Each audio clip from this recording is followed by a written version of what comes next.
The revision of lecture number 9। तो sir ने शुरू में स्टार्टिंग में लेक्चर में क्वेश्चन प्रैक्टिस करवाए थे, बाद में ये पढ़ाया था सर ने एफ नेट एक्सटर्नल जो होता है एम टोटल सिस्टम का total mass into acceleration of centre of mass. ऐसे ही मोमेंटम ऑफ सिस्टम होता है m into total mass of system into velocity of centre of mass. Velocity of centre of mass m1v1 plus m2 v2 upon m3 v3 upon m1 plus m2 plus m3 and so on.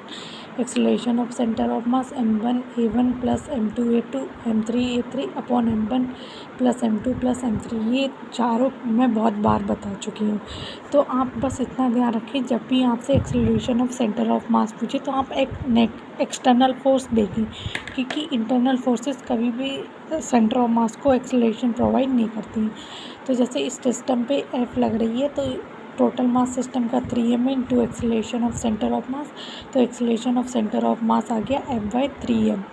ऐसी ये वाली body है, ये पूरा system मान लो, और अब इस पे देख लीजिए एफ नेट एक्सटर्नल कितनी लग रही है, तो 100 आगे 40 पीछे, तो 60 लग रही है नेट एक्सटर्नल, और टोटल मास सिस्टम का 5 है, तो acceleration of centre of mass 60/5 that is 12। जैसे ये कोई मतलब ये सिस्टम है, लेकिन यहाँ पर भी म्यू है कुछ ना कुछ सफिशेंट टू मूव टुगेदर, मतलब ये दोनों साथ में चल रहे हैं, ऐसा हमें क्वेश्चन में पहले ही बोला। तो यहाँ पर कुछ ना कुछ सफिशेंट फ्रिक्शन है इन दोनों के बीच में, और यहाँ पर भी है। तो हमसे पूछा acceleration of centre of mass, तो यहाँ पर जो बीच में जो फ्रिक्शन लगेगा वो फ्रिक्शन इंटरनल है वो, क्योंकि वो दोनों सरफेसेस पे लग रहा है। इंटरनल फोर्स का इंटरनल फोर्सेस का एक्सेलरेशन ऑफ सेंटर ऑफ मास नहीं देंगे। Internal forces acceleration of centre of मास, मतलब कहने का ये है इंटरनल फोर्सेस कभी भी सेंटर ऑफ मास को एक्सेलरेशन प्रोवाइड नहीं करती। तो ये जब सिस्टम मानेंगे तो यहाँ पर वाला फ्रिक्शन इंटरनल हो जाएगा, तो बस ये वाला फ्रिक्शन लग रहा है। तो acceleration of centre of mass F kinetic, और ये सभी दोनों साथ में चल रहे हैं मूव टुगेदर, तो यहाँ पर फ्रिक्शन काइनेटिक होगा डिवाइडेड बाय टोटल मास। तो काइनेटिक फ्रिक्शन म्यू और टोटल मास, ये सिस्टम माना पूरा, तो 30 जी नीचे लग रहा हो, यानी 300 न्यूटन नीचे फोर्स लग रही होगी, तो 0.2 इंटू एम डेट इज़ 300, और टोटल मास 30, तो एक्सेलरेशन आ गया 2। ठीक है, आई होप ये आपको समझ में आ गया होगा पूरा। फिर सर ने बताया था, फिर सर यही पूछ रहे थे कि सर ने यही लिखवाया था कि इंटरनल फोर्स कभी भी सेंटर ऑफ मास को एक्सेलरेशन नहीं दे सकते। पर जैसे अगर सिस्टम का मोमेंटम पता करना हो तो m into velocity of centre of मास लिखेंगे उसे, वो मतलब सिस्टम का अगर एक्सेलरेशन मोमेंटम लिखना हो तो उसे भी mass into velocity of centre of मास लिख सकते हैं। जैसे मान लीजिए ये कोई सर्कुलर बॉडी है, रिजिड बॉडी है, यहाँ पे ओमेगा भी है और वी भी है और रेडियस भी दे रखे हैं। हमें सिस्टम का एक्सेलरेशन मोमेंटम लिखना है, सॉरी मोमेंटम, तो सिस्टम का mass into velocity of centre of मास जो कि 10 है, तो वो 100 हो जाएगा।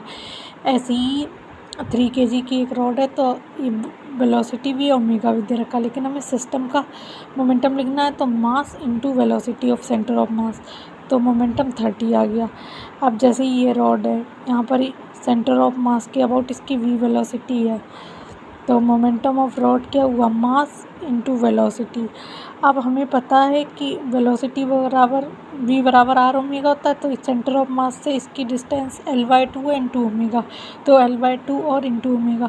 और अगर हम इससे ना समझना चाहें तो हम बेसिक मेथड से भी जा सकते हैं। हमें पता होगा इस बॉडी पे सारे पॉइंट्स का ओमेगा तो सेम होगा, बट वेलोसिटी डिफरेंट होगी। वो इसलिए डिफरेंट होगी क्योंकि वेलोसिटी बराबर r ओमेगा होता है, तो डिस्टेंस सब सारे पार्टिकल्स की डिफरेंट होगी। तो जब हम यहाँ से यहाँ तक पूरी बॉडी का मास इंटू वेलोसिटी मास पूरी बॉडी का मास इंटू वेलोसिटी के साथ जब इंटीग्रेट कर देंगे तो हमें नेट मोमेंटम आ जाएगा पूरे सिस्टम का। तो हम यहाँ से भी समझ सकते हैं x डिस्टेंस पे dx पार्टिकल ले लिया, और dm is equal to lambda dx, अगर यूनिफॉर्म राउंड है तो lambda is equal to mass by m/l into dx, तो dm इंटू xw इस वाले पार्ट, ये dx लेंथ के लिए इस यहाँ से x डिस्टेंस है और b वेलोसिटी है, तो b वेलोसिटी है, तो फिर हम यहाँ से ओमेगा लिख सकते हैं, वेलोसिटी लिख सकते हैं x ओमेगा होगा, सॉरी यहाँ पर पूरा नहीं लिखा हुआ है, आर ओमेगा होता है, तो परपेंडिकुलर डिस्टेंस इंटू ओमेगा, ये आर ओमेगा की तरह। तो फिर इसे इंटीग्रेट करेंगे तो हमारा वही निकल के आएगा जो हमने यहाँ से लिखा था कि momentum of system m into velocity of centre of mass. Actually हमने पहले ये साइंटिस्ट लोगों ने ये करके देखा तो वो सिमिलर रिजल्ट आ रहा था। Net momentum of system like अगर हम उस mass into velocity of centre of mass work कर देंगे तो आ रहा था। तो इसलिए हम मोमेंटम सिस्टम का ऐसे डिफाइन करने लगे, total mass of system into velocity of centre of मास। आप चाहें तो इसे स्किप भी कर सकते हैं, रोटेशन में सर इसे दोबारा बता देंगे, सर ने ऐसा बोला था। तो आप लेकिन जैसे हमने देखा था कि centre of mass kinetic energy के लिए वो डेफिनेशन, तो हम इस यहाँ पर बेसिकली क्या करना है, मोमेंटम सिस्टम का लिखने के लिए सारा मास सेंटर ऑफ मास पे मान लेना, तो उस पॉइंट के अबाउट उसकी वेलोसिटी लिख देना। बट यही चीज़ काइनेटिक एनर्जी के केस में डिफरेंट हो गई थी। तो ये वाली डेफिनेशन की whole mass is centre of mass वो पॉइंट है जहाँ whole mass is suppose to be concentrated, ये momentum of the system find करने के लिए तो करेक्ट होगी, बट काइनेटिक एनर्जी के लिए ट्रू नहीं थी। तो आज ये मतलब दिखा भी दिया कि कहीं कहीं भी ये वैलिड भी हो सकती है। थैंक्स, और बचा हुआ पार्ट हम नेक्स्ट वीडियो में